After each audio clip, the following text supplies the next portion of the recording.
I don't have the booming voice or the impressive accent, although I might say y'all occasionally.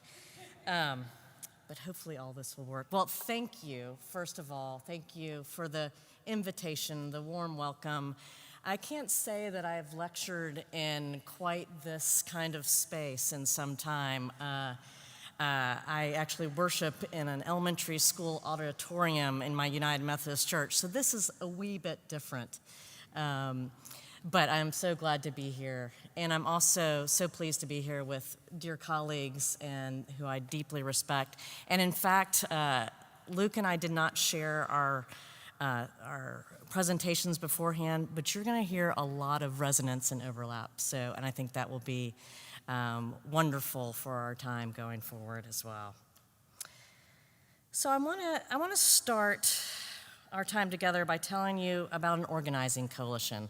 I do ethnographic participation action research, but I want to start our time together telling you about an organizing coalition that emerged over the last year in Nashville, Tennessee. I've lived in Nashville for 20 years, and I've seen various streams of activism navigate the political ups and downs in a state where Republicans have a legislative supermajority. Tennessee is a state like Arizona where extreme legislation is first tested for constitutionality and political viability before it goes national. Thus, organizing at the state level, at least, is a tall order, and often with the same faces and organizations showing up year after year. But over the last year, new organizations, faces, activism, and tactics emerged in the aftermath of what I would call a moral shock.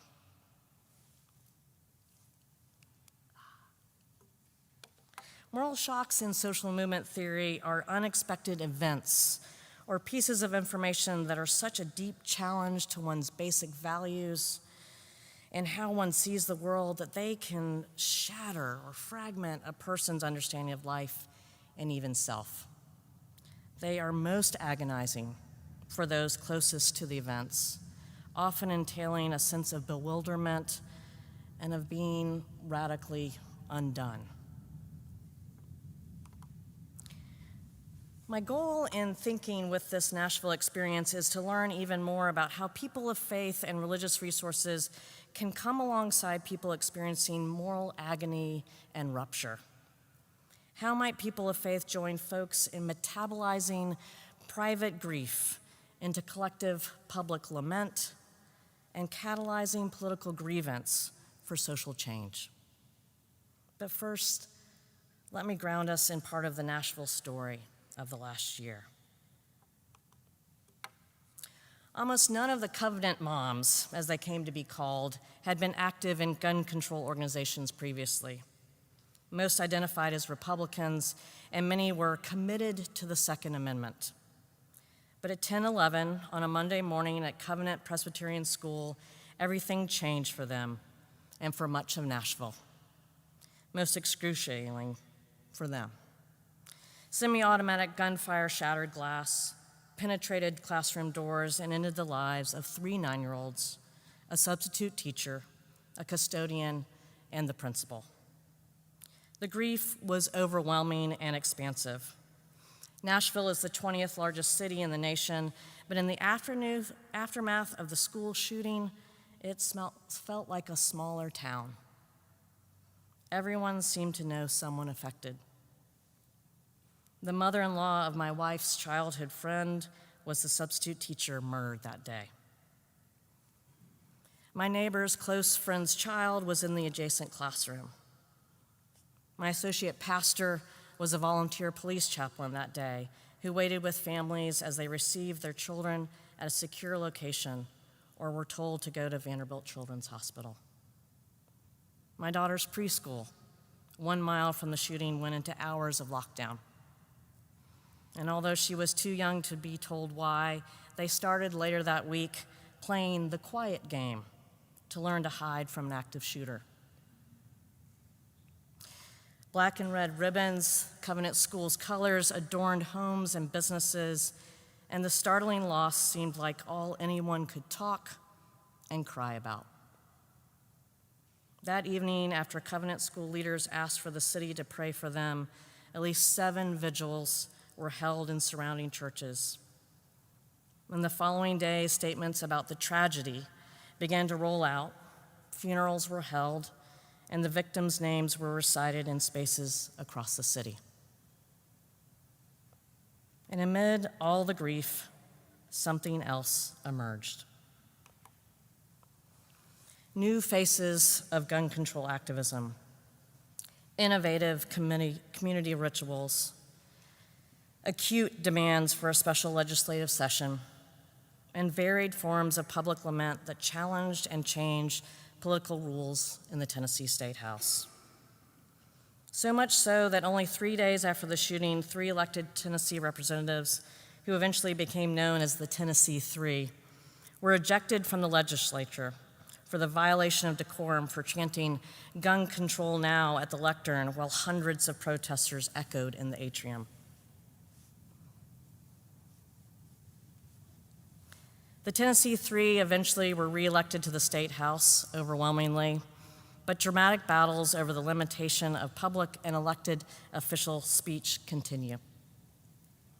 But my focus today is on the lesser-known activists, like the Covenant parents, who were not part of a longer history of organizing and activism in Tennessee. Within weeks of the shooting, Covenant parents themselves, such as Sarah Shoup Newman,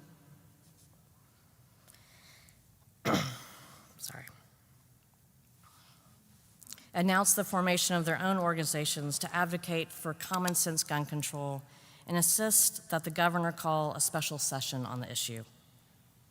Covenant Parents for Brighter Tomorrows went to work meeting personally with the governor and state legislators to call for a special session and craft their legislative priorities for it. They noted in a public statement prior to the special session, they reviewed all of the bills with research analysts, chose select bills to focus on and endorse, as well as oppose bills that had potential for harm. They had 60+ legislative meetings over the summer and worked closely with legislators for bills involving violence prevention, firearm safety, improved mental health initiatives, school safety, and some bills specific to Covenant school community, such as not releasing autopsies of their children.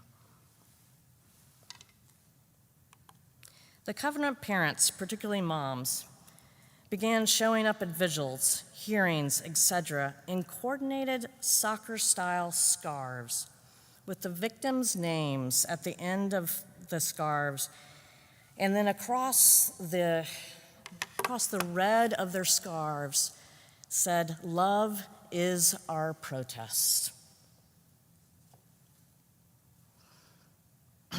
At special sessions launch, they were in the gallery in matching shirts that said, "Get used to seeing these faces," and held signs stating Covenant Mom or Dad for firearm safety. Meanwhile, within a week of the shooting, Miriam Avazali, who is actually, I'll go back, who is on the far side, an Iranian-American and native Nashvilleian, began working with a wide range of folks to organize a demand for legislative action. Within a few weeks, she helped coordinate a 3-mile human chain with over 1,000 participants, extending from Vanderbilt Children's Hospital, where the student victims were taken, to Legislative Plaza downtown. Abu-Falzi then founded a new organization, Rise and Shine, to continue working on gun control and other social issues designed for an inclusive and safe Tennessee for all. Alongside other new and more seasoned organizations, these faces and networks collaborated to put intense pressure on the Tennessee legislature. So much so that the Republican supermajority put rules in place that limited public access and speech in committee meetings and chambers. They began the special session by passing new rules of conduct that would allow them to silence any member that was deemed to repeatedly speak off topic, which was mostly any of the Tennessee Three. They also banned signs, which has already been limited to an 8.5 by 11. So much so that activists started scrawling messages on their bodies so they could be present in an embodied manner in the committee meetings. Avril Fawsley and 2 fellow Rise and Shine members held signs anyway and were subsequently escorted out of a House committee meeting by state troopers. Afterwards, when a bill loosening firearms restrictions at public schools was delayed, some audience members clapped. The entire audience was then ejected from the room. Newman and some Covenant parents were the only ones allowed in to testify on pending legislation. Covenant Families for Brighter Tomorrows and others had great hopes going into the special session. They had advocated for what they saw as common sense steps forward, such as temporarily allowing firearms to be confiscated from those deemed by a court to be a threat to themselves or others. But after just 6 days, the legislature called it quits with no significant legislation and much of the activists' efforts being spent stopping even looser gun control laws, including giving immunity to gun manufacturers from being sued for school shootings. As Covenant mom Mary Joyce said at a closing press conference, "Today we will go home and we'll look at our children in the eyes, many of whom were sheltered from gunfire that tragic day on March 27th. They will ask what our leaders have done over the past week and a half to protect them. As a mother, I am going to have to look at my 9-year-old in the eye and tell her nothing." Over the past year, those same parents and myriad allies have continued their activism, fighting on in the 2024 legislative session. They are weary, but doggedly persistent. With this story as a through line, I want to reflect on how people of faith and religious resources respond to this kind of moral shock. Drawing lessons from these activists and others, I want to highlight 5 resources that I hope we can recognize, practice, and enhance in our situations and in other situations and communities. First, religious leaders, congregations, congregants, and liturgies offer practiced, purposeful pathos. In the request for prayer vigils that evening and in the myriad forms of public liturgies, hymns, scriptures, and actions that followed, grief, along with so many complex emotions, was not just acknowledged but invited. Unimaginable loss, shattered expectations, bewildering realities were given breath and breathing space. As so many professionals in this room and in our streaming audience know, when we deny or foreshorten grieving and other vital emotional processes, we undermine not only the long-term mental health of individuals and their communities, but also their agency. Pathos is almost always needed for purpose. Inviting, abiding with, and metabolizing emotions is necessary to animate intentional action. Thus, the church, people of faith, and their liturgies can channel emotion towards not only tender reconstitutions of life, but also forms of mission. Thus, and closely related to this purposeful pathos, is the second religious resource I want to recognize, public lament. You can sense a theme. I first started thinking more systematically about public lament and politics in the wake of 2020, with the incredible grief that would soon become 1 million COVID deaths, a searing economic crisis, audacious police brutality with the murder of George Floyd, and children in cages at the border. In the midst of being torn asunder ideologically, there was also a desperate need for connection, an expanded political community that refused to look away from pain and loss. I think one of the profound gifts of Christian liturgies of grief is making seemingly private mourning public for corporate embrace and even redress by the body of Christ and God. This can powerfully intertwine with social movements that work to structure grief by moving it towards political grievance and collective agency. As religion scholar and social critic Eddie Glaude has argued effectively, social misery in the US is largely privatized. Think about how many COVID deaths were blamed on pre-existing conditions rather than public health blunders, with no national rites of mourning emerging during the Trump White House. In the pandemic of gun violence and mass shootings, there were 626 mass shootings in 2023 compared to 217 10 years ago, and almost none in comparable countries. In the pandemic of gun violence and mass shootings, individualized blame related to mental health issues or lack of parental oversight, attempts to privatize or isolate the narrative, undermining a sense of collective grief and agency. Public lament seeks to take this grief into wider civic and political spaces. As Christian ethicist Emily Towns explains, lament can be a gateway into hope. Lament, earnest and soul-deep searching, can hold us when we begin again and again to step out of the folds of old wounds and live anew as we refuse to let the howling specters of displacement and trauma keep us from reaching into ourselves as we stretch our arms in welcome. Public lament seeks to counter a privatization that serves the most powerful, the most untouched by moral shocks and distress. In Nashville, public lament took many forms, in the miles of linked arms from the Children's Hospital to the state capitol, with recitations of names and multi-faith services and the corporate singing of This Little Light of Mine that echoed across the city. It looked like covenant parents inviting others to join them in 40 days of prayer and reflection, often every morning on the steps of the Capitol. And it was the persistent witnesses in the balcony of legislative chambers with 8.5 by 11 signs that said, "Get used to seeing these faces. One kid is greater than all guns, and love is our protest."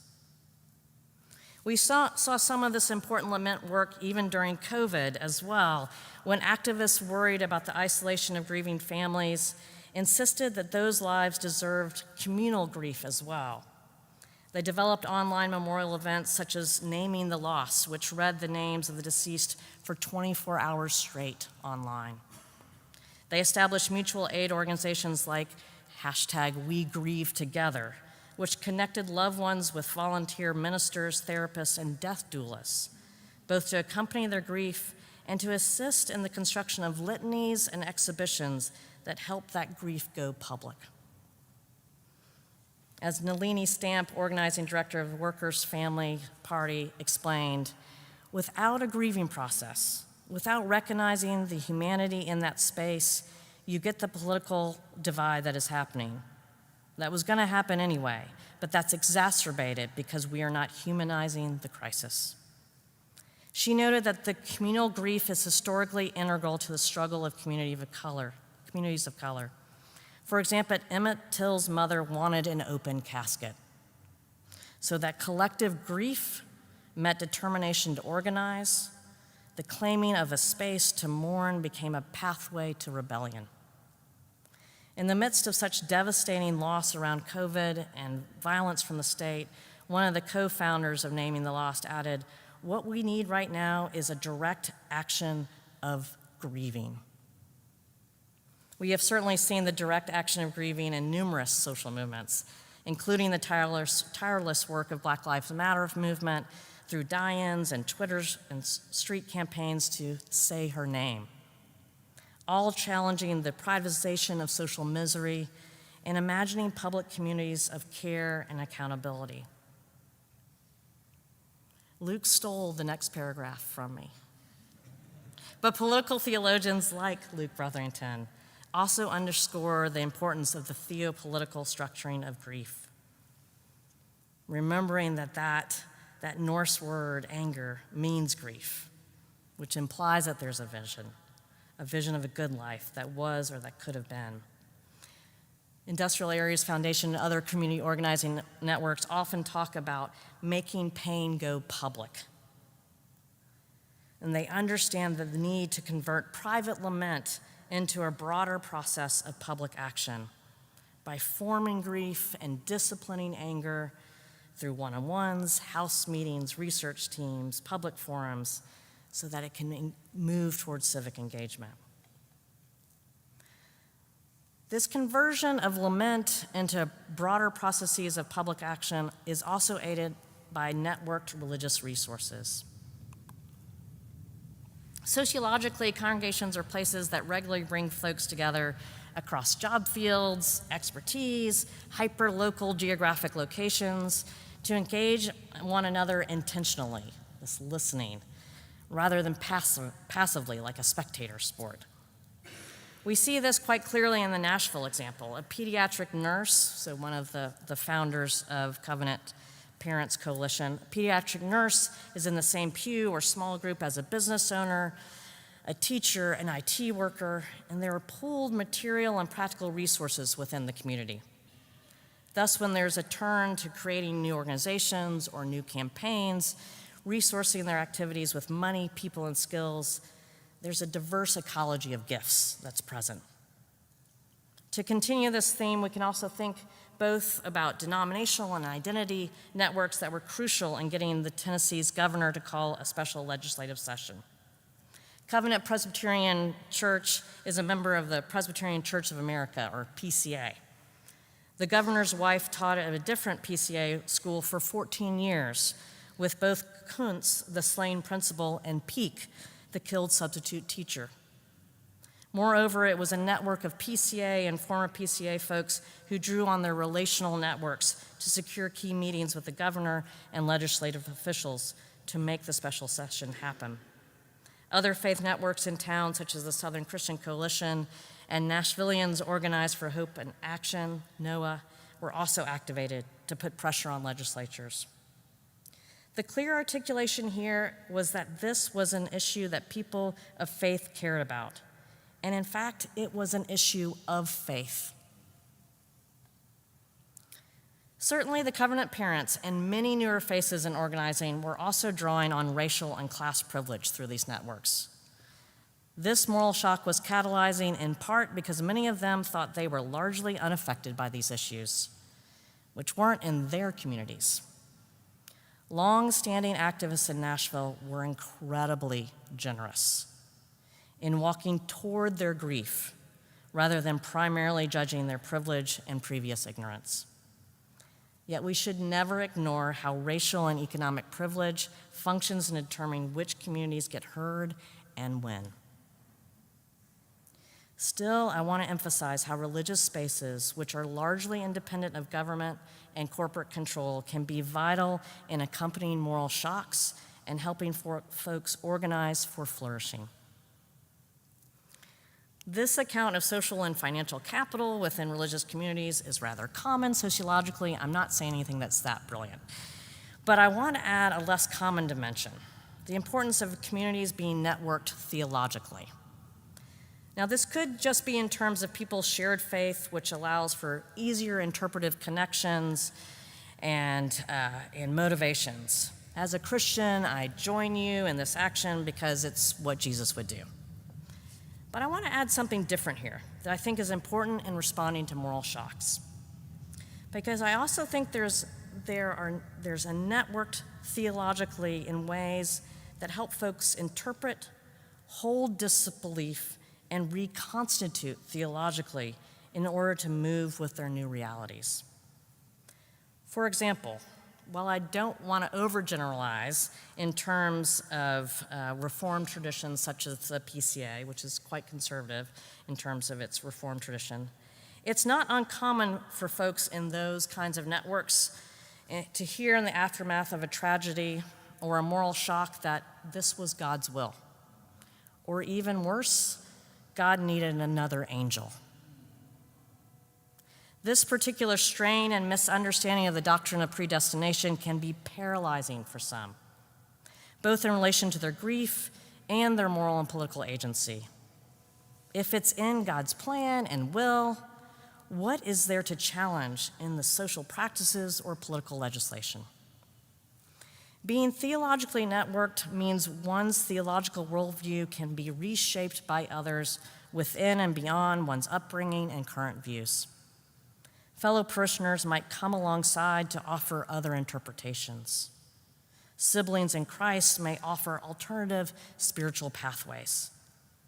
This shared theological network of Christian faith can offer pathways for holding and accompanying deconstruction and reconstruction in ways folks may find necessary after a moral shock.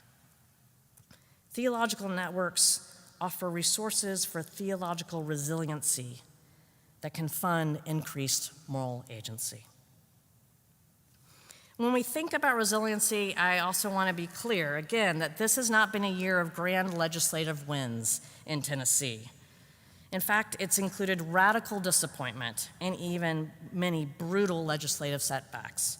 The most recent, last week, was the passage of a bill that would allow teachers to be armed in classrooms if they completed 40 hours of training. Although school districts could opt out of the legislation, and almost all of them have, almost everyone, including local boards, school boards, Metro Police, school resource officers, and covenant families begged for this not to be considered. And yet it was, and it was passed.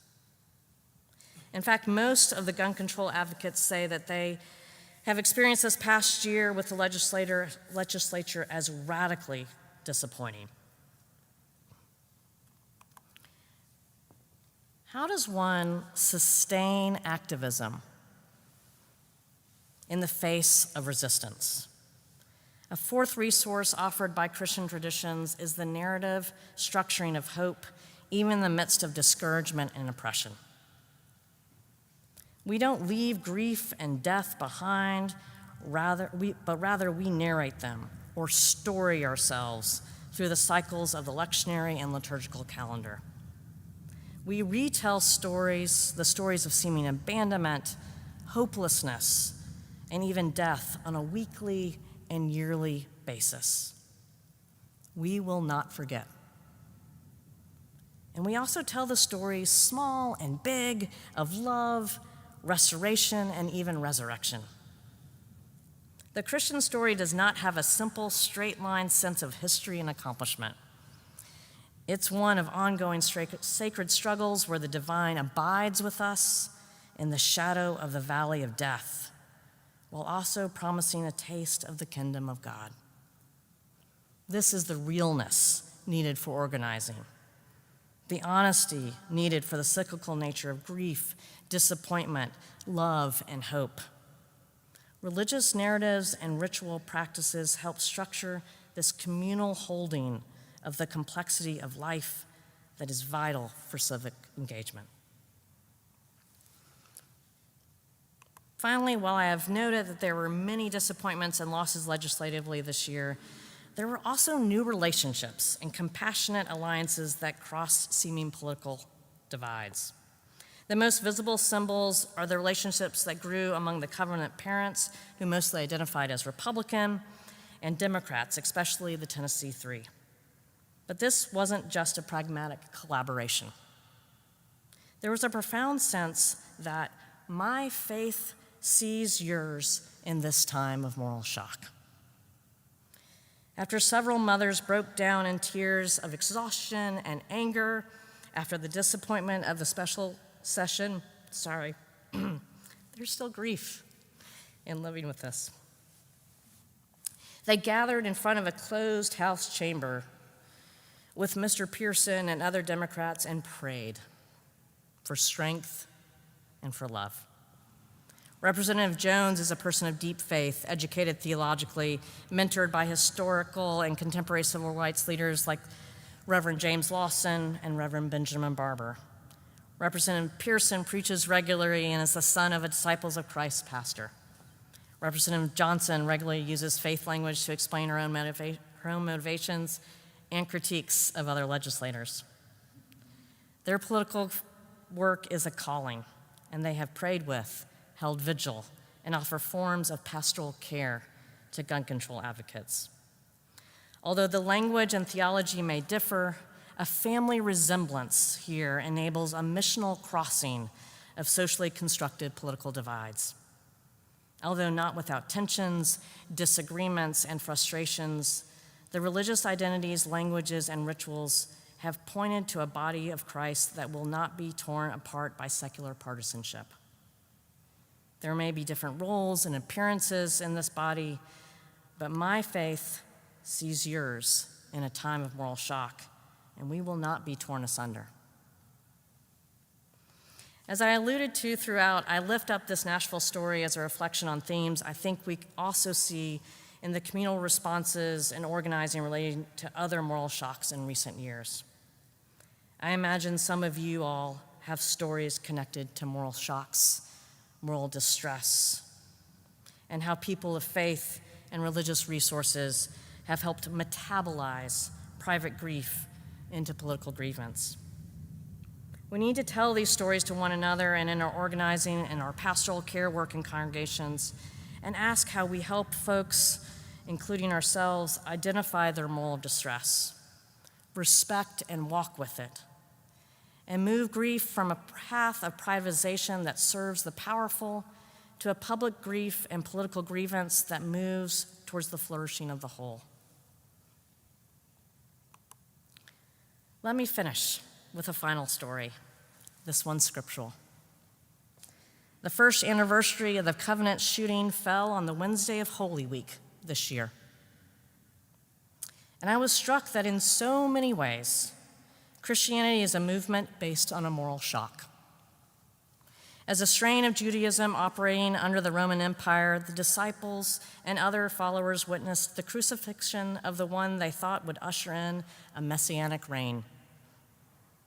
As followers of that Christ, Messiah, our Holy Week liturgical traditions invite us to not run too quickly to Easter. We are encouraged to stay with the shock and grief of Good Friday and the disorientation and undoing of Holy Saturday, as if we are unsure if he might rise again. And it is the women who experience another moral shock when they arrive to find the stone rolled away with an angel or two, depending on the gospel, present. The variations in the gospel include descriptions like, they were terrified. And immediate greetings, do not be alarmed, do not be afraid, and yet descriptions of, they fled the tomb with terror and amazement. The women, not the most obvious moral agents in their society, were the ones who had returned to dress and anoint the body of the crucified Christ. I imagine them at home, preparing their spices and oils, talking to each other and trying to make sense of what they believed about Jesus' death and what this meant about their faith. And it is these ones who walk so tenderly and closely through Good Friday and Holy Saturday, who are charged to tell the other disciples of the greatest hope, that death is not the last word. How might our discipleship embody this accompaniment of moral shocks and distress? How might our lives and congregations help metabolize private grief into public lament and political grievance to challenge the empire's last word on whose lives count and in what ways? Certainly, private mourning is essential and to be deeply respected, but so is collective gathering and cooperative lament that can be discipled into a movement of faith that says no to death-dealing systems. As Jesus himself says, go and tell the others. And remember, I am with you always to the end of the age. And in the name of the Creator, the Redeemer, and so importantly, the Sustainer, we remember his words. Amen.